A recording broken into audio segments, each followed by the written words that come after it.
तू मुझे कबूल मैं तुझे कबूल, इस बात का खुदा गवाह। यही अरदास कर रहे हैं कि जल्दी दोनों मुल्कों की सहमति बने, ਬਾਰਡਰ ਖੁੱਲਣ ਜੀ ਇਹਨਾਂ ਦੇ। ਤੁਸੀਂ ਸਾਡੇ ਕੋਲ ਆਓ, ਅਸੀਂ ਤੁਹਾਡੇ ਕੋਲ ਆਈਏ ਜੀ। ਅਸੀਂ ਤੇ ਆਉਣ ਨੂੰ ਤਿਆਰ ਬੈਠੇ ਹਾਂ, ਪਰ ਸਾਨੂੰ ਵੀਜ਼ਾ ਨਹੀਂ ਲੱਭਦਾ। ਆਵਾਂਗੇ, ਤੁਸੀਂ ਕਰੋ, ਤੁਸੀਂ ਬਹੁਤ ਸਵਾਗਤ ਕੀਤਾ, ਇਸ ਗੱਲ ਦਾ ਪ੍ਰਚਾਰ ਜਾਏਗਾ।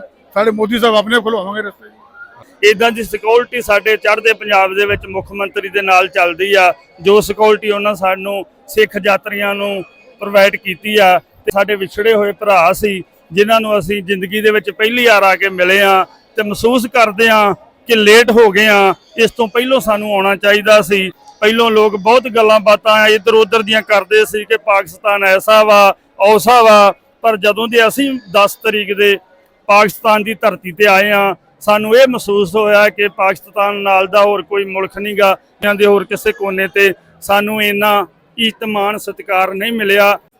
ਬੇਲੀਓ, ਮੈਂ ਤੁਹਾਡਾ ਪ੍ਰੋਨਚਾਰਕ ਮੀਆਂ ਆਸਫ ਅਲੀ, ਤੇ ਇਸ ਟਾਈਮ ਮੈਂ ਆਇਆ ਹੋਇਆ ਇੱਥੇ ਪੰਜਾ ਸਾਹਿਬ ਹਸਨ ਅਬਦਾਲ।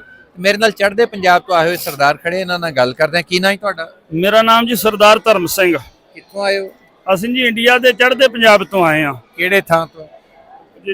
ਜ਼ਿਲ੍ਹਾ ਤਰਨਤਾਰਨ, ਤਹਿਸੀਲ ਪੱਟੀ, ਪਿੰਡ ਸ਼ਹੀਦ। ਤੁਹਾਡਾ ਕੀ ਨਾਂ ਜੀ? ਗੈਰ ਸਿੰਘ ਜੀ, ਤੁਸੀਂ ਕਿੱਥੋਂ ਆਏ ਹੋ? ਧਾਰੀਵਾਲ ਤੋਂ, ਪਿੰਡ ਤਰਨਤਾਰਨ, ਜ਼ਿਲ੍ਹਾ ਤਰਨਤਾਰਨ ਤੋਂ। ਤੇ ਤੁਹਾਡਾ ਕੀ ਨਾਂ ਜੀ? ਅਮਰਜੀਤ ਸਿੰਘ ਜੀ, ਹਰਿਆਣੇ ਤੋਂ, ਰੋਹਤਕ ਤੋਂ, ਵਾਹ ਜੀ। ਦੇਸ ਵਾਲੀਏ। ਅੱਛਾ, ਦੇਸ ਵਾਲੀ ਬੈਲਟ ਸਾਡੀ ਮਸ਼ਹੂਰ ਹੈਗੀ, ਉਧਰੋਂ ਆਏ ਹਾਂ। ਦੇਸ ਵਾਲੀ ਕੀ ਮਤਲਬ? ਦੇਸ ਵਾਲੀਏ ਜਿਵੇਂ ਤੁਹਾਡੇ ਮਾਝਾ ਦੁਆਬਾ ਪੰਜਾਬ ਵਿੱਚ ਚੱਲਦਾ ਹੈ ਨਾ, ਹਾਂਜੀ ਹਾਂਜੀ, ਸਾਡੇ ਹਰਿਆਣੇ ਦੇਸ ਵਾਲੀ ਚੱਲਦਾ ਹੈ ਜੀ। ਦੇਸ ਵਾਲੀ। ਦੇਸ ਵਾਲੀ ਹੈ ਜਾਂ ਬਾਗੜੀ ਹੈ। ਅੱਛਾ ਅੱਛਾ, ਅਸੀਂ ਦੇਸ ਵਾਲੀ ਬੈਲਟ ਤੋਂ ਹੈਗੇ, ਖੜੀ ਬੋਲੀ ਹੁੰਦੀ ਹੈ। ਅੱਛਾ ਅੱਛਾ। ਨਹੀਂ, ਬਾਗੜੀ ਹੈ ਇੱਥੇ, ਕਈ ਹੋਰ ਵੀ ਆਏ ਹੋਏ ਆ ਇੱਥੇ, ਮੈਂ ਦੇਖੇ ਮਿਲੇ ਆ। ਹਾਂ, ਅਸੀਂ ਦੇਸ ਵਾਲੀ ਹੈਗੇ। ਅੱਛਾ ਅੱਛਾ ਅੱਛਾ, ਰੋਹਤਕ ਦੇ। ਵਾਹ ਜੀ, ਪਹਿਲੀ ਵਾਰੀ ਆਏ ਹੋ? ਬਿਲਕੁਲ ਨਹੀਂ, 2 ਵਾਰੀ ਕਰਤਾਰਪੁਰ ਸਾਹਿਬ ਆਏ ਆ, ਇੱਥੇ ਪਹਿਲੀ ਵਾਰੀ ਆਏ ਆ ਜੀ। ਕਿਹਦਾ ਲੱਗ ਰਿਹਾ? ਬਹੁਤ ਵਧੀਆ ਜੀ, ਰੂਹ ਸਾਡੀ ਲੈ ਕੇ ਤੁਸੀਂ ਸਾਡੀ ਹਰ ਸਾਲ ਆਵਾਂਗੇ ਜੀ। ਔਰ ਵਾਹਿਗੁਰੂ ਕਰੇ ਕਿ ਹਰ ਬਾਰਡਰ ਖੁੱਲ੍ਹਣ ਇਹਨਾਂ ਦੇ, ਔਰ ਅਸੀਂ ਆਣਾ ਜਾਣਾ ਲੱਗੀਏ। ਔਰ ਇਹ ਜਿਹੜੀ ਗੱਲ ਹੈਗੀ ਗਾਇਆ ਸ਼ੇਰ, ਤੂੰ ਮੁਝੇ ਕਬੂਲ ਮੈਂ ਤੁਝੇ ਕਬੂਲ, ਇਸ ਬਾਤ का खुदा गवाह। ਵਾਹ ਵਾਹ ਵਾਹ, ਗੱਲ ਤਾਂ ਠੀਕ ਹੈ। ਤੇ ਵਾਹਿਗੁਰੂ ਅੱਗੇ ਇਹੀ ਅਰਦਾਸ ਕਰ ਰਹੇ ਆ ਕਿ ਜਲਦੀ ਦੋਨੋਂ ਮੁਲਕਾਂ ਦੀ ਸਹਿਮਤੀ ਬਣੇ, ਬਾਰਡਰ ਖੁੱਲਣ ਜੀ ਇਹਨਾਂ ਦੇ। ਤੁਸੀਂ ਸਾਡੇ ਕੋਲ ਆਓ, ਅਸੀਂ ਤੁਹਾਡੇ ਕੋਲ ਆਈਏ ਜੀ। ਨਹੀਂ ਜੀ, ਅਸੀਂ ਤੇ ਆਉਣ ਨੂੰ ਤਿਆਰ ਬੈਠੇ ਹਾਂ, ਪਰ ਸਾਨੂੰ ਵੀਜ਼ਾ ਨਹੀਂ ਲੱਭਦਾ। ਆਵਾਂਗੇ, ਤੁਸੀਂ ਕਰੋ, ਤੁਸੀਂ ਬਹੁਤ ਸਵਾਗਤ ਕੀਤਾ, ਇਸ ਗੱਲ ਦਾ ਪ੍ਰਚਾਰ ਜਾਏਗਾ। ਸਾਡੇ ਮੋਦੀ ਸਾਹਿਬ ਆਪਣੇ ਖੁਲਵਾਵਾਂਗੇ ਰਸਤੇ। ਤੇ ਤੁਸੀਂ ਦੱਸੋ ਜੀ। ਬਹੁਤ ਵਧੀਆ ਲੱਗਾ ਜੀ। ਪਿਛਲੀ 10 ਤਰੀਕ ਤੋਂ ਅਸੀਂ ਪਾਕਿਸਤਾਨ ਆਏ ਆ ਸਿੱਖ ਯਾਤਰੀ ਜਥੇ ਦੇ ਨਾਲ, ਤੇ ਜਦੋਂ ਹੀ ਅਸੀਂ ਬਾਰਡਰ ਪਾਰ ਕੀਤਾ ਹੈ, ਪਾਕਿਸਤਾਨ ਦੀ ਧਰਤੀ ਤੇ ਪੈਰ ਰੱਖਿਆ ਹੈ, ਤੇ ਸਾਡਾ ਬਹੁਤ ਵਧੀਆ ਸੁਚੱਜੇ ਢੰਗ ਦੇ ਨਾਲ ਜਿਹੜਾ ਪਾਕਿਸਤਾਨ ਦੀ ਧਰਤੀ ਤੇ ਸਵਾਗਤ ਹੋਇਆ ਹੈ, ਫੁੱਲਾਂ ਦੇ ਹਾਰ ਪਾ ਕੇ, ਸਾਡਾ ਮੂੰਹ ਮਿੱਠਾ ਕਰਾ ਕੇ।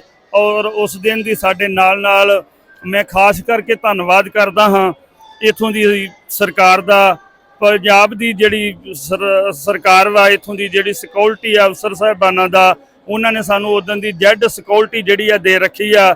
ਇੱਦਾਂ ਦੀ ਸਿਕਿਉਰਿਟੀ ਸਾਡੇ ਚੜ੍ਹਦੇ ਪੰਜਾਬ ਦੇ ਵਿੱਚ ਮੁੱਖ ਮੰਤਰੀ ਦੇ ਨਾਲ ਚੱਲਦੀ ਆ। ਜੋ ਸਿਕਿਉਰਿਟੀ ਉਹਨਾਂ ਸਾਨੂੰ ਸਿੱਖ ਯਾਤਰੀਆਂ ਨੂੰ ਪ੍ਰੋਵਾਈਡ ਕੀਤੀ ਆ, ਤੇ ਬੜਾ ਵਧੀਆ ਲੱਗਾ। ਇਹ ਸਾਡੇ ਵਿਛੜੇ ਹੋਏ ਭਰਾ ਸੀ ਜਿਨ੍ਹਾਂ ਨੂੰ ਅਸੀਂ ਜ਼ਿੰਦਗੀ ਦੇ ਵਿੱਚ ਪਹਿਲੀ ਵਾਰ ਆ ਕੇ ਮਿਲੇ ਆ, ਤੇ ਮਹਿਸੂਸ ਕਰਦੇ ਆ ਕਿ ਲੇਟ ਹੋ ਗਏ ਆ। ਇਸ ਤੋਂ ਪਹਿਲਾਂ ਸਾਨੂੰ ਆਉਣਾ ਚਾਹੀਦਾ ਸੀ।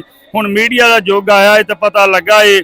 ਪਹਿਲਾਂ ਲੋਕ ਬਹੁਤ ਗੱਲਾਂ ਬਾਤਾਂ ਇੱਧਰ ਉੱਧਰ ਦੀਆਂ ਕਰਦੇ ਸੀ ਕਿ ਪਾਕਿਸਤਾਨ ਐਸਾ ਵਾ ਔਸਾ ਵਾ, ਪਰ ਜਦੋਂ ਦੇ ਅਸੀਂ 10 ਤਰੀਕ ਦੇ ਪਾਕਿਸਤਾਨ ਦੀ ਧਰਤੀ ਤੇ ਆਏ ਆ, ਸਾਨੂੰ ਇਹ ਮਹਿਸੂਸ ਹੋਇਆ ਕਿ ਪਾਕਿਸਤਾਨ ਨਾਲ ਦਾ ਹੋਰ ਕੋਈ ਮੁਲਕ ਨਹੀਂਗਾ। ਜਿੰਨਾ ਮਾਣ ਸਤਿਕਾਰ ਇਤਮਾਨ ਸਾਨੂੰ ਇੱਥੇ ਪਾਕਿਸਤਾਨ ਦੀ ਧਰਤੀ ਤੇ ਆ ਕੇ ਮਿਲਿਆ ਏ। ਮੈਂ ਦੁਬਈ ਵੀ ਜਾ ਕੇ ਆਇਆ ਵਾਂ, ਦੁਨੀਆ ਦੇ ਹੋਰ ਕਿਸੇ ਕੋਨੇ ਤੇ ਸਾਨੂੰ ਇੰਨਾ ਇਤਮਾਨ ਸਤਿਕਾਰ ਨਹੀਂ ਮਿਲਿਆ।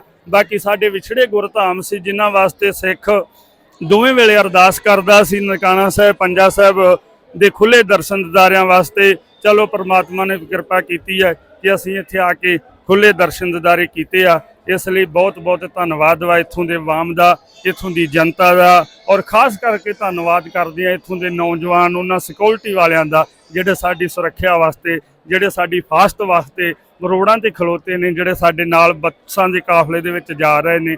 ਉਹਨਾਂ ਦੇ ਨਾਲ ਅਸੀਂ ਦਿਲ ਦੀਆਂ ਗਹਿਰਾਈਆਂ ਤੋਂ ਧੰਨਵਾਦ ਜਿੱਥੇ ਸਾਰੇ ਆਵਾਮ ਦਾ, ਸਰਕਾਰ ਦਾ ਕਰਦੇ ਹਾਂ, ਖਾਸ ਕਰਕੇ ਉਹਨਾਂ ਨੌਜਵਾਨਾਂ ਦਾ, ਉਹਨਾਂ ਪੁਲਿਸ ਵਾਲਿਆਂ ਦਾ ਕਰਦੇ ਹਾਂ ਜਿਹੜੇ ਸਾਡੀ ਖਾਤਰ ਇੰਨੀ ਮਿਹਨਤ ਕਰ ਰਹੇ ਨੇ। ਔਰ ਬਹੁਤ ਵਧੀਆ ਲੱਗਾ, ਬਹੁਤ ਵਧੀਆ ਲੱਗਾ, ਬਹੁਤ ਪਿਆਰ ਕੀਤਾ ਸਾਡੇ ਨਾਲ। ਧੰਨਵਾਦ। ਨਹੀਂ ਜੀ, ਇਹਨਾਂ ਨੇ ਗੱਲ ਐਸੀ ਕਰ ਦਿੱਤੀ, ਵਾਕਈ ਇਹਨਾਂ ਦੀ ਗੱਲ ਦਾ ਜਵਾਬ ਹੀ ਕੋਈ ਨਹੀਂ। ਔਰ ਹਕੀਕਤ ਆ ਕਿ ਹੈਗਾ ਵੀ ਐਵੇਂ ਹੀ ਬਿਲਕੁਲ।